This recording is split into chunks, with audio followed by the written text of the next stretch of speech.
Pois é, gente, não está nada fácil para o Lula e para a Janja.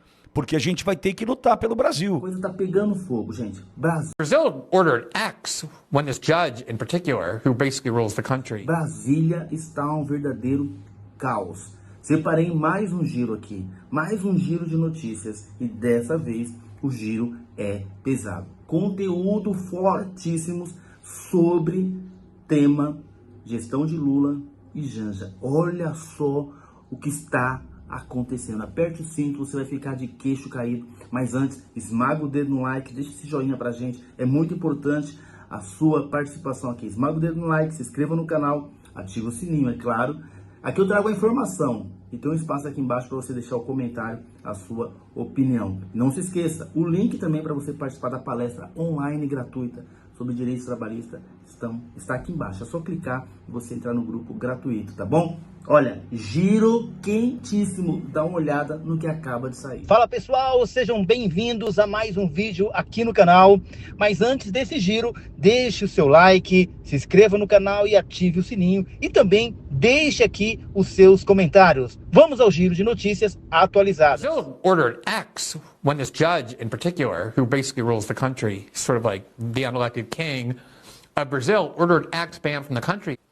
The president of the country, at least nominally, is Lula da Silva, who actually is on the left. And as I said, the left hated this judge for a long time, and now it worships him, and Lula supports everything Pois he não, does. João, essa informação e esse tweet. Fala, João. Tem esse tweet do ministro do STF, Gilmar Mendes, a respeito da posse de Maduro na Venezuela. O ministro escreveu o seguinte, abre aspas, notícias que chegam da Venezuela seguem preocupantes. Não é democrático um governo que se vale do aparato militar para perseguir e prender opositores. Tampouco são livres eleições sem transparência e marcadas por violência e autoritarismo. É fundamental que haja em toda a América do Sul um compromisso com a restauração e a manutenção da democracia. A todos nós, democratas, cabe repudiar quaisquer práticas autoritárias que remetam ao sombrio legado dos governos totalitários do século XX. Fecha aspas. Walter, volto para você, parece-me que a conexão já está restabelecida. Só entender uma coisa, esse é o Gilmar Mendes, ministro do Supremo Tribunal Federal, falando sobre o uso de forças militares, falando sobre defesa da democracia. Mas se eu pegar agora, quantos casos você quer? Posso pegar o Felipe Martins só? Talvez, acho que um dos mais emblemáticos do ponto de vista de ficar preso 6 meses sem nada que pudesse mantê-lo na prisão, como, por exemplo, a prisão agora do general Braga Neto, enfim, quantos casos a gente quer, né? De todos os presos políticos do 8 e 9 de janeiro, enfim, o Gilmar Mendes se esqueceu de que a turminha lá do Supremo tem promovido barbáries de uma ditadura como a da Venezuela também, não é, Walter? Sim, sim. Sabe qual é a primeira incoerência, Pitoli? A primeira incoerência é o seguinte, os caras que criticam as redes sociais não se economizarem para dar opinião em redes sociais. Então, Sua Excelência, o ministro é useiro e vezeiro em utilizar as redes sociais e está vivendo um mundo paralelo. Porque basta trocar no tweet ali, basta trocar o aparato militar por o aparato judiciário. A ocupação, Olavo, do aparato judiciário.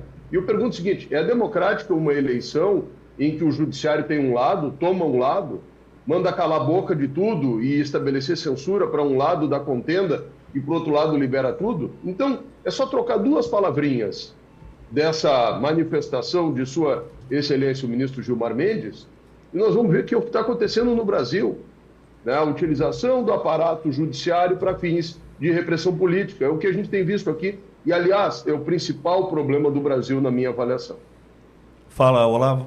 Contribuindo, Walter, não só o Gilmar Mendes, mas nesse final de semana o Fachin deu uma entrevista e disse assim, olha, a justiça deve ser despolitizada. Vai começar por quê? Eu fiquei pensando, mas é o cara que, antes de, entre aspas, descondenar o Lula, por mais de 10 oportunidades ele disse que o foro era competente. Matéria da Folha de São Paulo da época. Por 10 oportunidades o Fachin disse que o foro era competente, até entender que não é mais, e aí descondena Lula. E vem dizer agora que o STF deve ser despolitizado.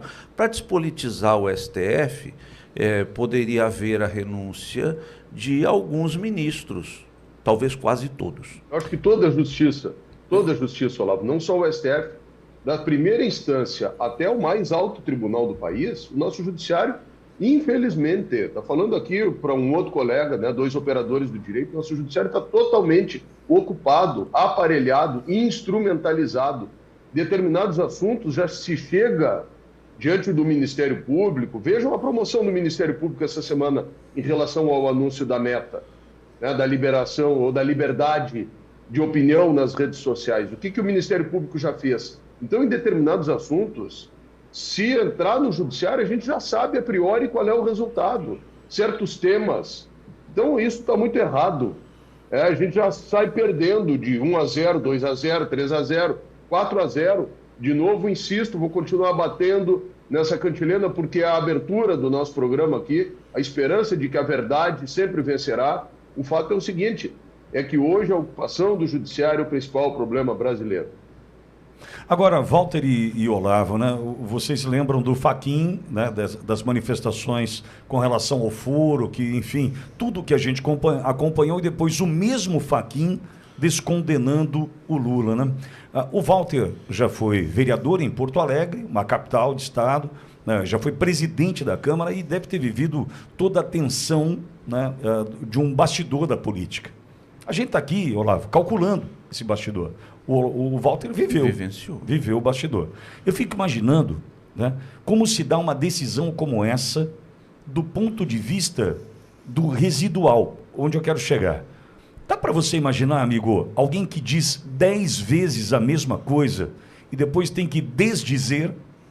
Dá para imaginar o cálculo que é feito politicamente falando, porque eles são juízes políticos, eles já admitiram isso, né? Se tem que despolitizar, é porque tem política, certo? Imagine você a decisão de desdizer o que foi dito 10 vezes. Imagine o que significa do ponto de vista do residual, que eu quero dizer, assim, olha, quem é que vai fazer esse serviço aqui? Deixa eu... Unidunité, você, Fachin. Mas eu disse 10 vezes que estava tudo certo. Não, mas você vai desdizer. Mas não, fique tranquilo, o povo esquece rapidinho. E outra, a gente está no meio da pandemia, que foi no meio da pandemia, o povo não vai nem notar. Hora que a gente percebeu, o Lula já está solto, você já fez o seu papel, tudo bem.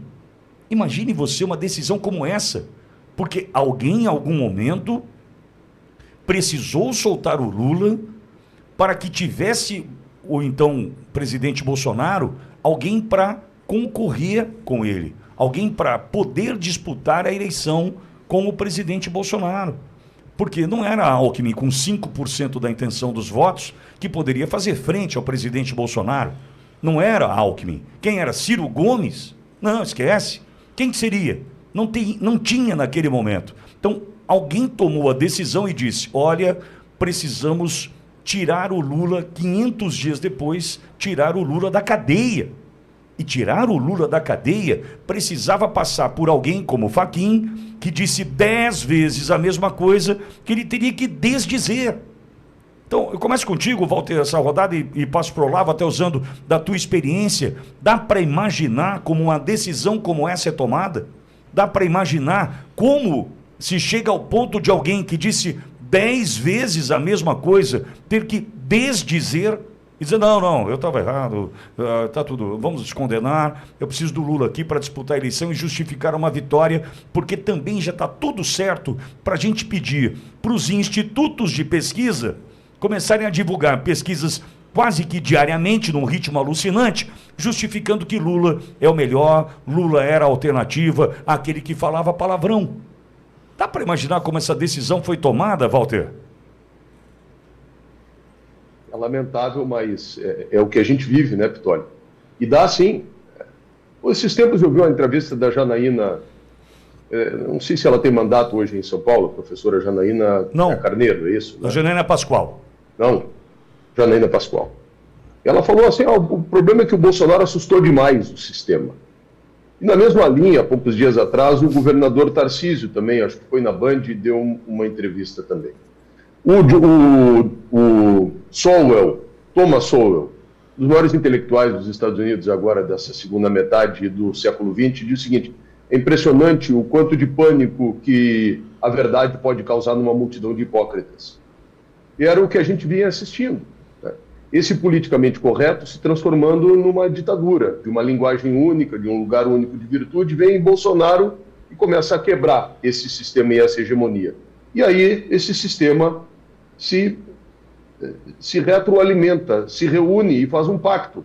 Olha, vamos voltar aqui ao status quo anterior, vamos restabelecer as coisas, né? Vamos fazer aquele pessoal da imprensa do Estado Democrático de dinheiro voltar a receber dinheiro, né? Vamos fazer com que as corporações aqui possam ter estabilidade. Esse cara está botando fogo no parquinho. Esse cara é o Bolsonaro. Esse negócio está muito errado, né? Nós vamos voltar à política do pão e circo. E aí buscaram reabilitar o único que esse sistema lia, que era viável naquele processo todo. Mas vou lembrar de novo, tem algumas pessoas que falam de fraude nas urnas, né? Eu sempre tenho dito o seguinte, nem precisava chegar tanto, porque foi tão manipulada a informação ao longo de 4 anos, no sentido de criar desgaste para um lado e para o outro lado pintar santidade, inclusive reestabelecer a elegibilidade de um cara que, como tu bem disse, tinha sido condenado em 4 instâncias e com decisões sempre renovadas, então não precisava nem mexer nas urnas. Já estava mexida a cabeça das pessoas, o cenário das pessoas, era isso que tinha acontecido. E aí a gente está diante dessa questão. Agora, o pior de tudo, quero lembrar, semana passada, dia 8, foi aquela relação promíscua entre o presidente da República, biônico, né? Lembram na época da ditadura militar ou da Revolução que os senadores eram chamados biônicos, porque eram nomeados. Então a gente tem um presidente nomeado. E a relação promíscua desse presidente com um determinado ministro do STF, que ele resolveu, num evento público, já que eles não têm mais pudor em relação a nada, chamar de Xandão, né? Então essa relação é a demonstração de tudo que não deveria estar acontecendo numa realidade republicana. Fala, Olavo. Eu fico muito com um ponto que o Walter colocou, é o establishment de hoje, voltando à nossa pauta inicial, que era a questão da Venezuela. Infelizmente, a composição do establishment hoje no governo Lula é composta pelo judiciário, que deveria ser isento, que deveria se pautar em leis, mas nós não conseguimos enxergar a isenção. No Ministério Público, Walter bem colocou do Gonê em relação à questão da meta, que a decisão do Zuckerberg nem chegou no Brasil ainda, uma decisão lá para os Estados Unidos no primeiro momento, mas o Judiciário, o Ministério Público, o Executivo encabeçando esse establishment, e, infelizmente, o Legislativo de joelhos, mas não de joelhos na convicção, de joelhos por dinheiro. Vou falar uma parada aqui sobre o Bolsonaro. Se o Bolsonaro continuasse com o Paulo Guedes do jeito que estava indo, a gente ia tomar um lugar que a gente nunca tomou na história. A gente ia para 4º lugar de economia global. Fácil. Só que ele foi um cara, eu vou te falar que eu vi, tá? Eu testifiquei. Ele desligou o aquecedor da piscina no Planalto para economizar energia. Eu andei um dia com o Eduardo Bolsonaro, no carro indo para gravar um podcast com ele lá, e eu vi e falei, mas por que vocês estão andando nesses Ford de 2015, um negócio assim? Meu pai não deixa gastar dinheiro. Foi. As paradas... Ele veio no podcast, eu olhei e falei, ué, que carro é esse? Não, então, os caras ficaram 4 anos sem usar os aviões da FAB, hoje é uma farra do boi. O cara não usou o cartão, como é que fala? Corporativo. Corporativo. Deixa eu te falar, o cara fez uma economia que a gente não está acostumado. Se continuasse nesse clima de economia, e o Brasil aumentando a receita, diminuindo imposto, olha a fórmula do Bolsonaro. Diminuiu despesa, baixou imposto e aumentou a receita. Você vê? Olha, por quê? olha, porque olha diminuir imposto vende mais. Lógico, é uma matemática simples, cara. Aí o que aconteceu? Entra um cara, revoltado, ex-presidiário, vai lá, põe pra fuder, só de viagem de novo. 1 bilhão é normal hoje, moço. Você não tá entendendo. 1 bilhão dá pra fazer tanta casa, moço. Dá pra fazer uma revolução no planeta. Tanto hospital. Só de viagem já gastou 1 bi. Desde a primeira semana de 2022, ou seja, há 3 anos, a gente começa a semana assim, aqui na Ouro Verde Brasil. Para despertar, né, através desse símbolo da pátria, despertar o nosso interesse por um Brasil nessa pandemia, como diria a Jamile Davis, e disse na última sexta-feira aqui, essa pandemia de falta de testosterona, né? Para a gente tentar mostrar que aquele verás que um filho teu não foge à luta já não é bem assim. A gente está tentando despertar esse gigante adormecido, porque a gente vai ter que lutar pelo Brasil, né? Tá aí a Venezuela, deu no que deu. E vou dizer, o que aconteceu na Venezuela na última sexta-feira nos enfraquece, e muito. Ô João, tem informação sobre a Venezuela? Porque eu quero ouvir Walter Nagelstein, quero ouvir Olavo Pellegrina Júnior, diante do que a gente está vivendo, diante desta minha percepção de que saímos muito enfraquecidos com a decisão de Maduro, sem nada acontecer que pudesse tirar esse ditador de lá, Lula mandando a embaixadora Glivânia para a cerimônia, aplaudindo o ditador, membros do MST, patrocinados não sei por quem, né? Ali na Venezuela, em Caracas, saudando a vitória, entre todas as aspas, de Maduro, mas o que acontece é que nós perdemos, e perdemos muito, com Maduro continuando diante da presidência da Venezuela. Tem informação sobre isso, João? Tem sim. O senador Randolph Rodrigues, que é líder do governo Lula no Congresso, classificou como ilegítima e farsante a posse do ditador da Venezuela, Nicolás Maduro. O evento, como nós trouxemos aqui, aconteceu na última sexta-feira e marcou o início do terceiro mandato do líder chavista. A eleição foi cercada por alegações de fraude e isso gerou críticas e repercussões internacionais. Em sua conta na rede social X, antigo Twitter, Randolph destacou a necessidade de que democratas condenem qualquer regime autoritário. Ele afirmou que a defesa da democracia deve ser uma prioridade global, independentemente da orientação ideológica. A vitória de Maduro enfrentou uma grande resistência na comunidade internacional. A União Europeia e 8 países declararam que não reconheceriam sua reeleição. Brasil, Colômbia e México solicitaram ao governo venezuelano a divulgação dos boletins de urnas para esclarecer os resultados. Esse pedido gerou tensões diplomáticas entre Brasília e Caracas. E aí a gente tem um tweet do Randolph, ele disse o seguinte: o governo venezuelano é uma ditadura e a posse do senhor Nicolás Maduro, ocorrida no dia de hoje, é ilegítima e farsante. Um regime que desrespeita direitos humanos, desrespeita a alternância de poder e não respeita a soberania da vontade popular. É um regime autoritário. Portanto, é dever de todo democrata, esteja onde estiver, condenar qualquer ditadura, seja de direita ou de esquerda. Bom, durante a posse, Maduro afirmou que delegações de 125 países estiveram presentes. O governo Lula, como disse Pitoli agora há pouco, enviou Glivânia Maria de Oliveira, embaixadora brasileira em Caracas, para representar o presidente na cerimônia. Na quinta-feira, milhares de venezuelanos saíram às ruas em protesto contra a ditadura de Maduro. As manifestações aconteceram em Caracas, Mérida e Chacal, onde inclusive Maria Corina acabou sendo abordada por forças de segurança de Maduro. De acordo com sua equipe, elas a interceptaram enquanto ela deixava uma manifestação em Chacal e permaneceu retida por aproximadamente 1h30 antes de ser liberada. Por outro lado, representantes do governo Maduro negaram a retenção. Eles alegaram que a história foi fabricada para encobrir o fracasso das manifestações contra o regime de Nicolás Maduro. Pitoli. O Randolph fez isso aí, Olavo? É ele mesmo, invadiram a conta do Randolph, que é líder do Lula, do Senado, enfim, do Congresso.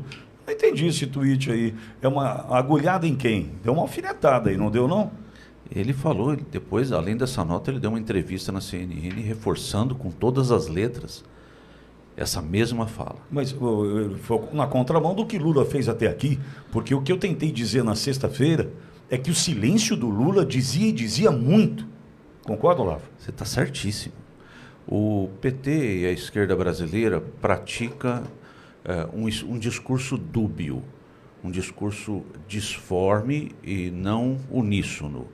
A fala de Randolph Rodrigues, quando você ouve assim de primeiro momento, amigo ouvinte, fala, nossa, caramba, é um lampejo de lucidez. Não se anime.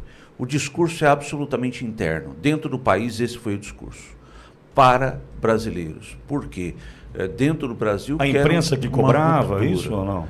Não, queria entender, porque eu tenho uma opinião sobre isso, que é a dubiedade do discurso. Há um discurso interno para alimentar o público interno, que entende que a Venezuela ocorreu um ato de corrupção gigantesco nessa eleição.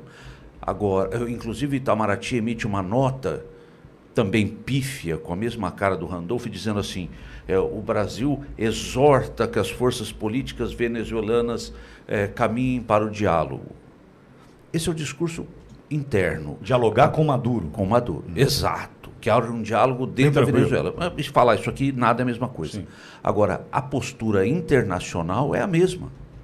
Mesma postura internacional de apoio à Venezuela. Nosso embaixador estava lá legitimando internacionalmente a fraude de Maduro. Então, nós tivemos o PT sendo o PT, com um discurso interno para alimentar a população brasileira que sabe do que aconteceu ali. Agora, o discurso interno para favorecer BRICS, para firmar a posição brasileira favorável à Venezuela. Não dá, mesmo quando você acha que o lampejo é de dignidade, de certeza, ainda assim é PT sendo PT. Quer dizer, então, que o Jair Bolsonaro não foi convidado? O e-mail que eu recebi lá do gabinete de transição do Trump é uma mentira que eu inventei e eu estou me jogando para dentro do inquérito da fake news. É isso mesmo. E ainda consegui combinar, poderoso que sou, com todo mundo da imprensa internacional. Pelo amor de Deus, né? Pelo amor de Deus. Mas, ó, quem quiser saber mais sobre isso, eu botei lá na minha rede X, no antigo Twitter, uma thread mostrando como que o domínio T47 inaugural é o domínio utilizado oficialmente pelo gabinete de transição do Trump para fazer esse tipo de comunicado. O Jair Bolsonaro foi convidado, a gente está correndo atrás aqui para suprir todas as burocracias necessárias e, se Deus quiser, deixar ele ir para lá, porque não faz mal a ninguém.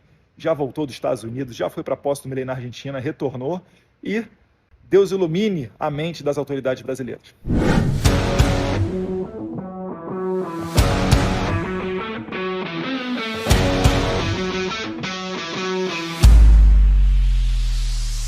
By the way, I see in the audience the son of the president, who has been fantastic. Would you please stand up? The job you've done during a very tough period of time is just fantastic. And I know your father appreciates it, that I can tell you. Hey, thank you very much. Fantastic job.